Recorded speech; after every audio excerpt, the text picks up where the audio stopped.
I never imagined the day I dreamed of my entire life would end in humiliation, standing alone at the altar while 200 pairs of eyes watched in shock. But then, weeks later, my ex-boyfriend showed up, holding something that would turn my entire world upside down. Evidence that completely shattered everything I thought I knew about love and betrayal. Can you imagine how it feels to be betrayed in the worst possible way, only to find that the greatest heartbreak of your life could be the very thing that saves you? What if the person you thought was gone forever comes back when you need them most? That's the story I'm about to reveal. A tale filled with shocking twists, heartache, and a confession that changed everything. If you've ever been broken or dared to believe in second chances, then this is a journey you absolutely can't miss. Hit subscribe now and brace yourself for a story that proves sometimes your worst day can lead to the most unexpected and beautiful new beginning. Have you ever felt so ordinary that being chosen by someone extraordinary seemed like winning the lottery? That was me, Anna Mitchell, a simple woman with simple dreams, a cozy house with a garden, maybe a dog, and someone to share quiet Sunday mornings with. Nothing extravagant, nothing that would turn heads, just happiness in its purest form. I worked as a librarian in our small town, spending my days surrounded by other people's stories while wondering when mine would truly begin. My friends always said I was too nice, whatever that means. I just believed people deserved kindness, even when they didn't offer it in return. Maybe that's why I fell so hard for David. We met at my friend Lisa's birthday party. David walked in, and the entire room seemed to shift toward him. Tall, successful, charming. He had that confidence that made everyone want to be in his orbit. When he approached me at the punch bowl, I nearly spilled my drink. "I've been watching you all night," he said. "You're the only person here who seems real." Looking back, I should have recognized the line, but in that moment, my heart just melted. Our first date was at an expensive restaurant where I felt completely out of place. David ordered for both of us without asking what I wanted. He talked about his investment firm, his condo downtown, his plans to expand his business. I barely spoke, but he didn't seem to notice. At the end of the night, he kissed me with such intensity that I forgot all my reservations. The next morning, a massive bouquet of roses arrived at my apartment with a note. "To many more nights together." Soon, we were inseparable. Weekend getaways to beachfront hotels, surprise picnics where he'd bring my favorite sandwiches, late-night calls where we'd talk until sunrise.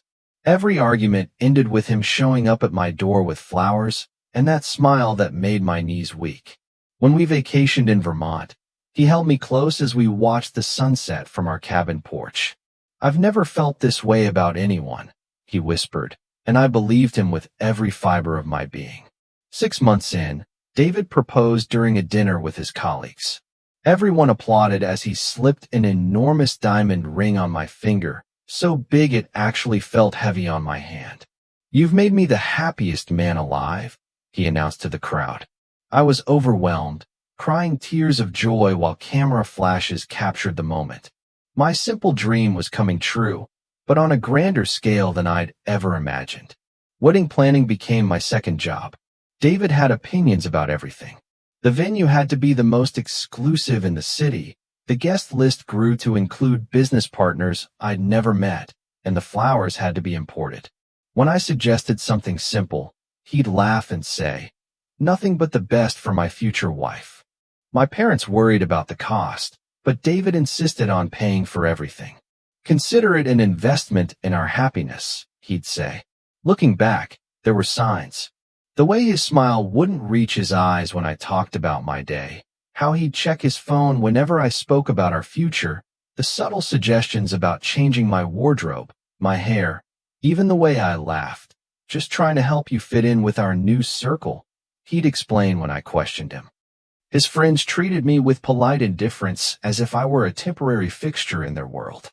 And perhaps most telling, he never wanted to meet my friends, always finding excuses when I planned get-togethers. But love is blind, as they say, and I was blinded by the fantasy he had created for us. Every doubt was pushed aside. buried under another grand gesture or passionate night. As our wedding day approached, I convinced myself that the knot in my stomach was just normal pre-wedding jitters, nothing more. I had no idea that in just a few weeks, I would be standing alone in a church full of witnesses, about to learn the true meaning of humiliation. My wedding day dawned with perfect weather, sunshine streaming through lace curtains as my bridesmaids fluttered around me like excited butterflies.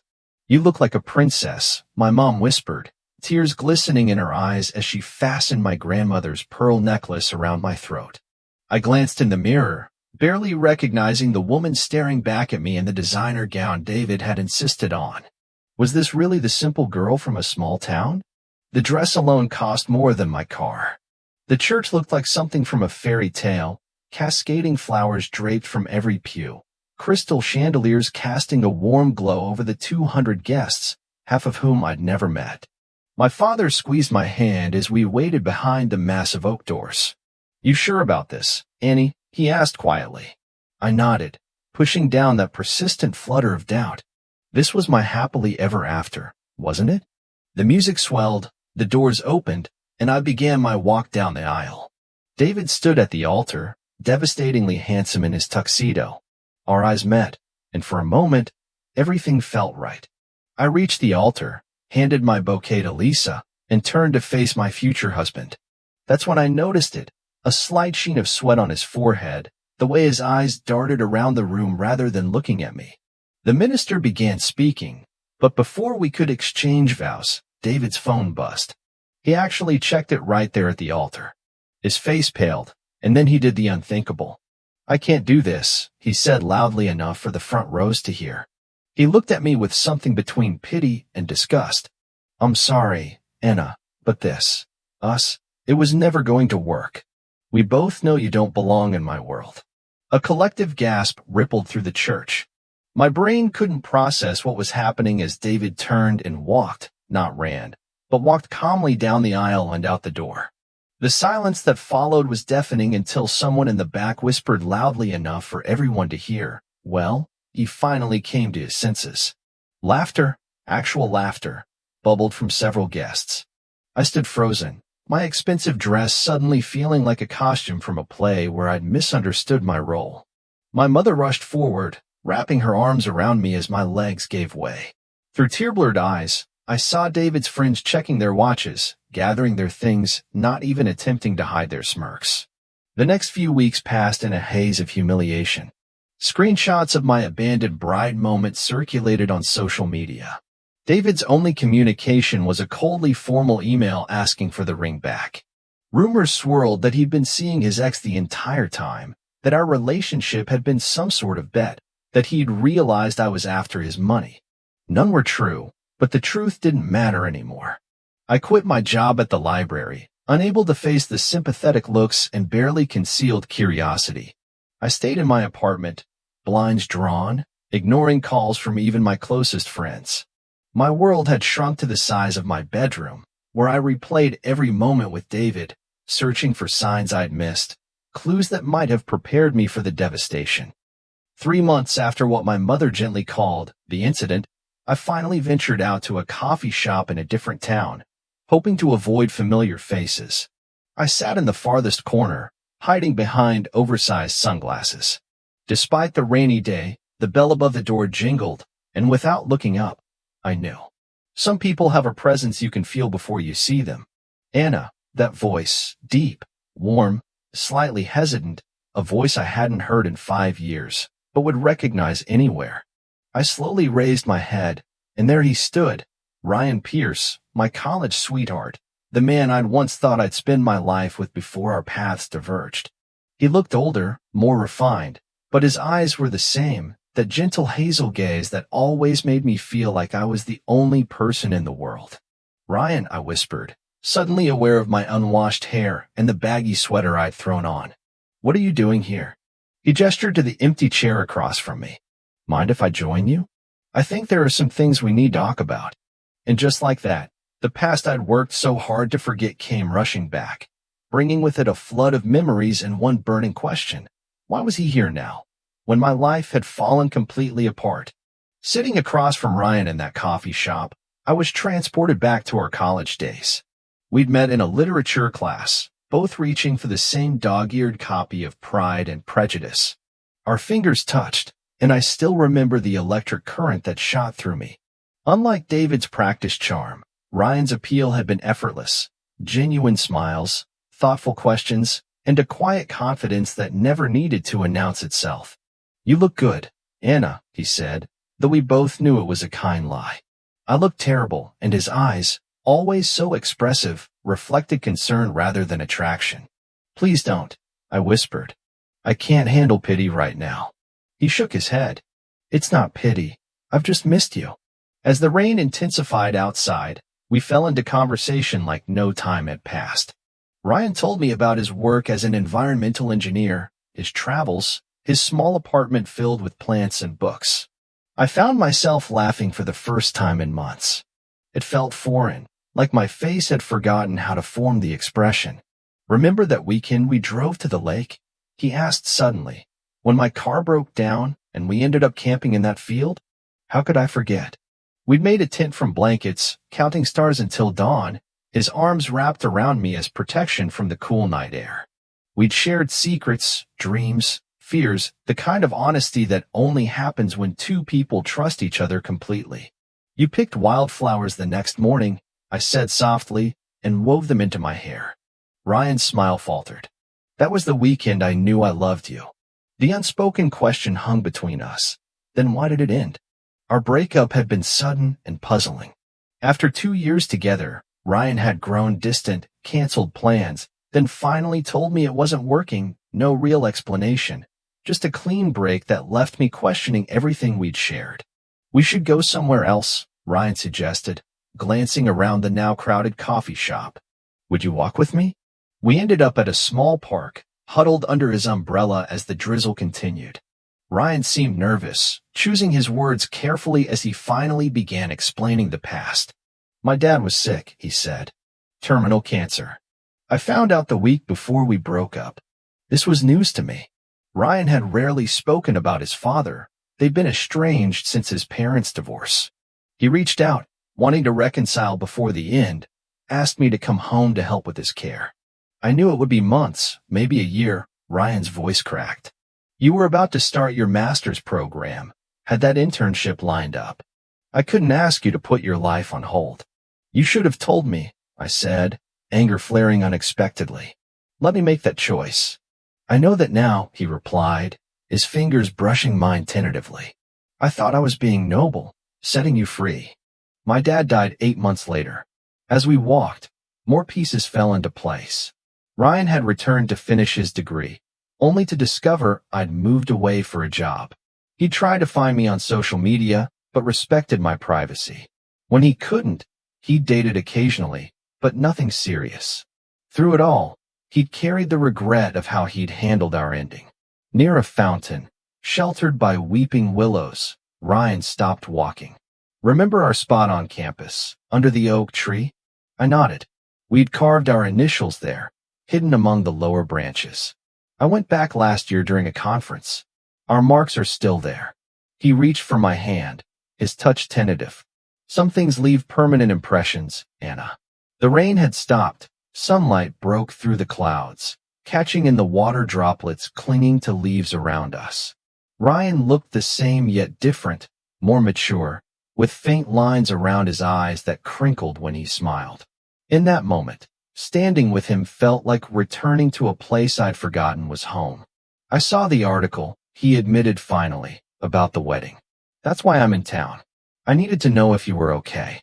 I should have been angry that he'd seen my humiliation, but instead, I felt an overwhelming sense of gratitude. 5 years apart, yet he still cared enough to come looking for me. "I'm not okay," I admitted. "But standing here with you, I think maybe I could be." Ryan's eyes held mine, and the connection between us was stronger than ever. But there was something else there, a hesitation, a shadow. He was holding something back, something more than just our shared history. And I had no idea that this was just the beginning of a revelation that would change everything. Ryan and I spent the next few weeks cautiously rebuilding our connection. Coffee dates turned into long walks, then dinners at quiet restaurants where we wouldn't run into anyone who knew me as that poor woman from the wedding disaster. With each meeting, I felt layers of pain slowly peeling away, replaced by something warm and familiar, yet entirely new. But something was off. Sometimes I'd catch Ryan staring at his phone with a troubled expression. Other times he'd start to say something, then shake his head and change the subject. I sensed he was wrestling with a secret, but after what I'd been through with David, I was afraid to push. One evening, Ryan invited me to his temporary apartment. He'd cooked dinner. Nothing fancy, just pasta with the homemade sauce I'd loved in college. Candles flickered on the table, and soft music played in the background. It felt intimate, intentional. "There's something I need to tell you," he said after we'd finished eating.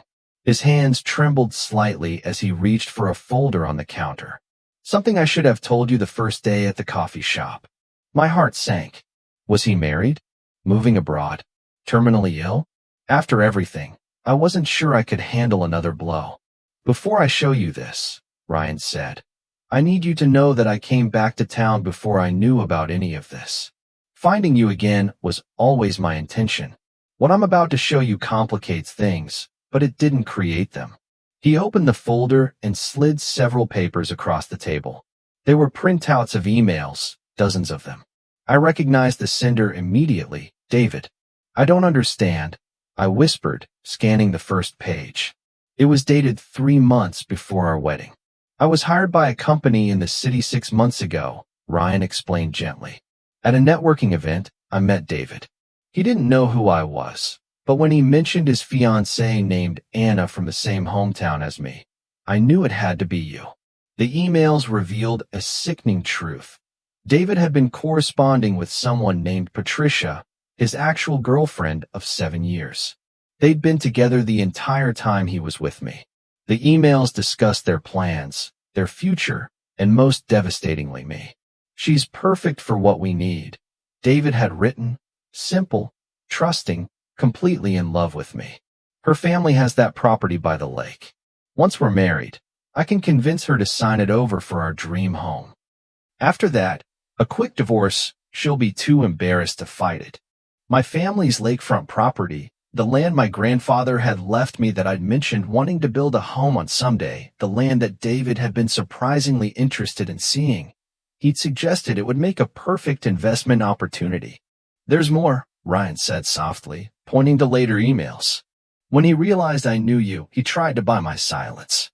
When that didn't work, he threatened me." My hand shook as I read David's increasingly desperate messages to Ryan as the wedding approached. The final email was sent the morning of the ceremony. "Deal's off. Too many complications. P thinks we should cut our losses. Wedding canceled." He didn't leave me at the altar because I wasn't good enough, I whispered, the realization dawning. He left because his plan fell apart. Ryan reached across the table, his hand covering mine. I was going to expose him before the ceremony. I had everything printed, ready to show you, but my flight was delayed. By the time I got to the church, it was already over. Tears burned my eyes, but they weren't tears of sadness.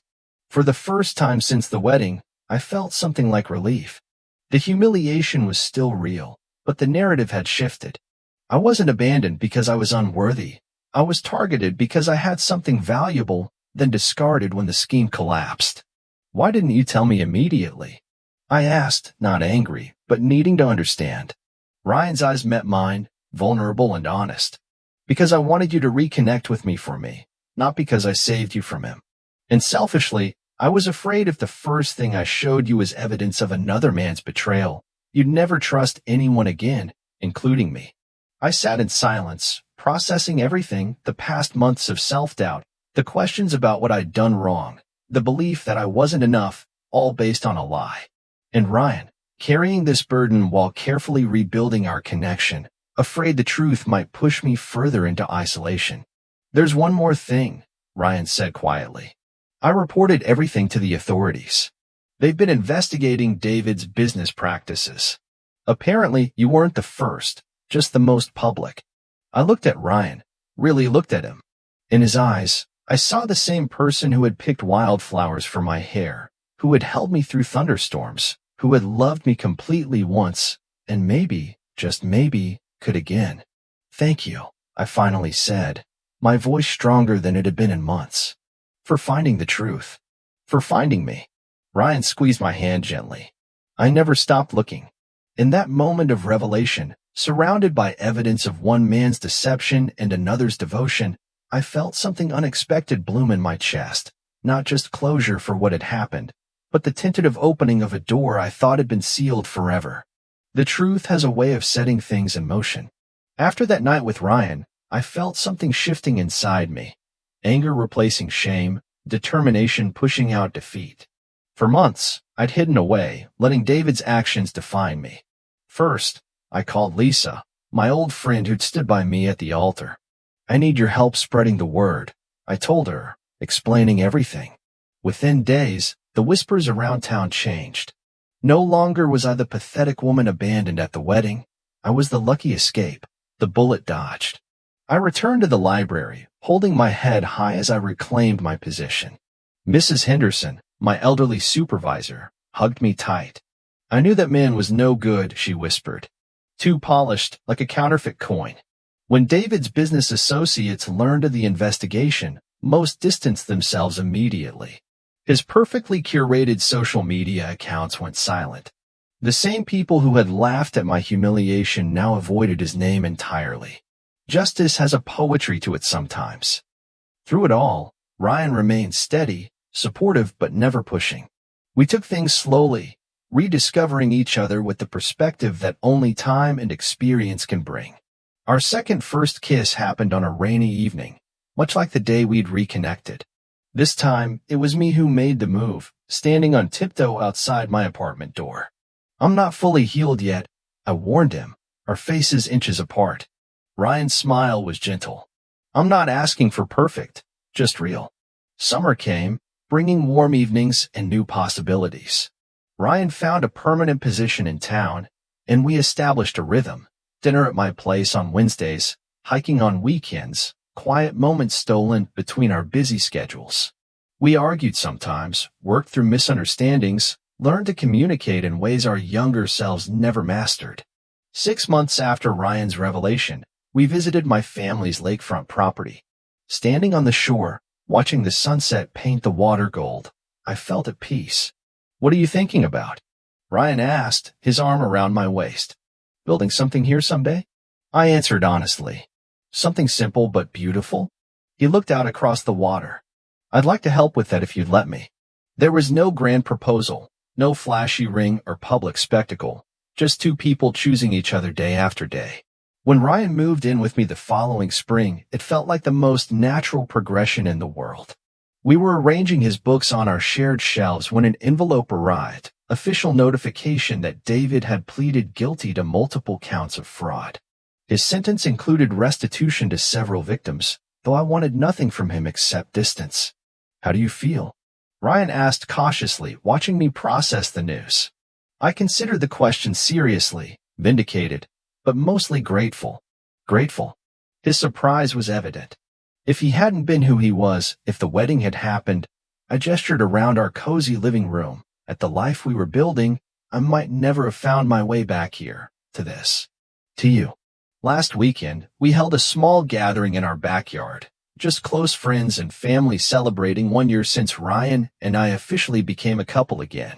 As twilight fell, Ryan pulled me away from the crowd, leading me to the old oak tree we'd planted when we first moved in together.